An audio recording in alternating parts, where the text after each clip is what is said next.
नमस्कार मित्रों, आपका हमारे YouTube चैनल पे बहुत-बहुत स्वागत है। आज मैं आपके समक्ष बहुत ही एक अच्छी खबर आपके सामने लेके आया हूँ, जिसके अंदर कार्मिक विभाग ने आधार वेरिफ़िकेशन यानी आधार प्रमाणीकरण की जो मंजूरी है, जो लिंक है, वो आरपीएससी को प्रदान कर दिया गया है। अब इसके अंदर क्या हुआ कि जो डमी कैंडिडेट होगा वो अब इसके अंदर नहीं आएगा, क्योंकि डमी कैंडिडेट इसके अंदर कैसे नहीं आएगा? क्योंकि कार्मिक विभाग ने जो आधार वेरिफिकेशन है वो आरपीएससी को देने के पीछे 3 कारण बताए। पहला कारण बताया कि एक ही अभ्यर्थी एक से अधिक आवेदन कर देता है। मतलब अभ्यर्थी एक ही लेकिन वो एक से अधिक आवेदन कर देता है, जिसके कारण उस आवेदन की प्रक्रिया को एक से अधिक आवेदन की प्रक्रिया को रोकने के लिए ये आधार वेरिफिकेशन लाया गया। ठीक है। दूसरा दूसरा उसने कारण बताया कि अभ्यर्थी का जो फॉर्म भरेगा तब से लगाकर और अभ्यर्थी जब भी ज्वाइनिंग लेगा तब तक उसका जो फॉर्म के अंदर फोटो होगा वो सेम रहना चाहिए। मतलब प्रॉक्सी अभ्यर्थी को रोकना। प्रॉक्सी अभ्यर्थी क्या होता है? जिसके अंदर जैसे कई बार फॉर्म किसी एक कोई और भरता है, फॉर्म भरता है उस समय फोटो और लगाता है दूसरे का। ठीक है। जब वो अभ्यर्थी एग्जाम देने जाता है तब दूसरे का लगता है। तो इसका मतलब जब ज्वाइनिंग देने जाता है तब दूसरा फोटो लगा देता है।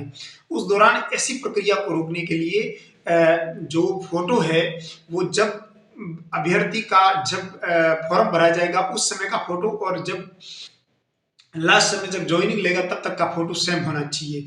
और ये एक आधार वेरिफिकेशन होगा तब पता चल जाएगा। बायोमेट्रिक होगी, जब आप फॉर्म भरोगे तब बायोमेट्रिक होगी, जब आप एग्जाम देखो आप एग्जाम देंगे तब आपका बायोमेट्रिक होगी और वो आधार वेरिफिकेशन से डायरेक्ट कनेक्टेड होगा। ये आपके इसके अंदर फायदा रहेगा कि जो अभ्यर्थी एग्जाम देने आया है कि वास्तव में वो खुद अभ्यर्थी है कि आप डमी कैंडिडेट है, वो इसके अंदर सीधा पता चल जाएगा। आपको बिल्कुल एक भी आपको इसमें अब की बार ये जो आरपीएससी ने जो कदम उठाया है ये बहुत ही एक सराहनीय कदम है, जिसके अंदर मुझे नहीं लगता है कि इसके अंदर ऐसे जो डमी कैंडिडेट्स है ऐसी कोई खबर आपके समक्ष आएगी, क्योंकि यहाँ पर डमी कैंडिडेट को एकदम नष्ट कर दिया गया है। आगे मुझे नहीं लगता है कि एक भी डमी कैंडिडेट आएगा।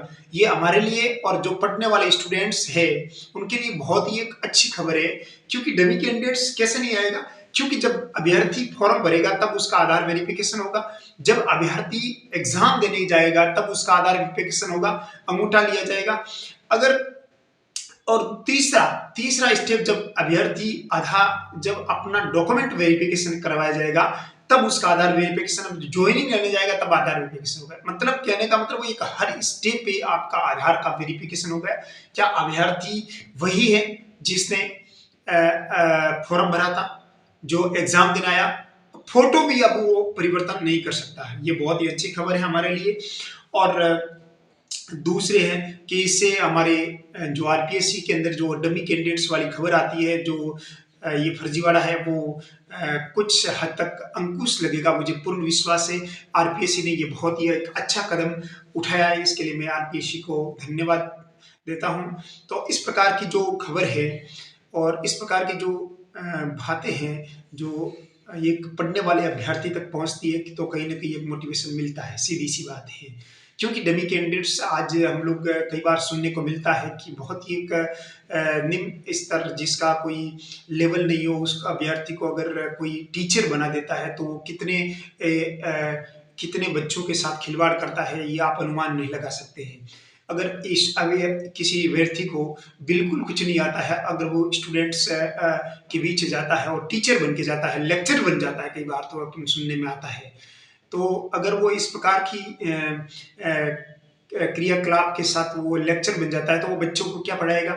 अब वो बच्चों को चलो कोई पढ़ाए, क्या पढ़ाएगा? उसके लिए वो बच्चों के भविष्य को बर्बाद कर देता है। तो ये हमारे लिए भी और सरकार के लिए भी एक जरूरी था इस फर्जीवाड़े को रोकने के लिए। और ये जो फर्जीवाड़े को रोकने के लिए बहुत ही बेहतरीन कदम उठाया, इसका हम लोग स्वागत करते हैं। और इस प्रकार से अगर आरपीएससी इस पेपर माफिया को अगर रोक दे तो कुछ हद तक बहुत ही एक बड़ा एक जो कई बार अपन को सुनने में आता है कि कई बार वो बसों के अंदर पेपर पकड़े गए थे, आपको ध्यान है तो उसके बाद भर्ती को रद्द करना पड़ा और इस प्रकार जैसे एसआई का घोटाला हुआ, तो इस प्रकार के घोटाले हमें जब सुनने को मिलता है तो कहीं न कहीं एक निराशा मिलती है। तो हमें जब इस प्रकार की जो खबर मिलती है, जिसके कारण जो आरपीएससी जो अंकुश लगा रहा है, उसके द्वारा हमें मोटिवेशन मिलता है, बच्चों को मोटिवेशन मिलता है। तो जो आरपीएससी ने जैसा एक आधार वेरिफिकेशन का जो कदम उठाया वो हमारे लिए और बहुत ही एक बेहतरीन है।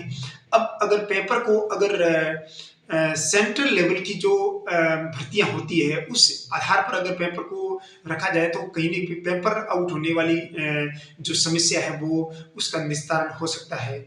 बहुत-बहुत धन्यवाद बहुत-बहुत आभार। स्टूडेंट्स आप मेहनत करिए, आप लगन से आप अपने जो मुकाम को हासिल करें, तो सरकार हमारा सहयोग कर रही है, इसके लिए हम लोग सरकार को धन्यवाद प्रदान करते हैं। थैंक यू वेरी मच, बहुत-बहुत धन्यवाद। आपको मोटिवेशन रहना अंदर अंदर से मोटिवेट कई बार ये ऐसी-ऐसी खबर सुनने को मिलता है, तो स्वाभाविक है कि आपके अंदर निराशा जागृत होती है। लेकिन अगर हम लोग इस प्रकार की पॉजिटिव खबर के साथ अपन तैयारी करते हैं, तो हमें एक मोटिवेशन मिलता है जो आगे बढ़ने के लिए व्यक्ति को एक अग्रसर करता है। बहुत-बहुत धन्यवाद। Thank you very much. बहुत-बहुत जय हिंद, जय भारत।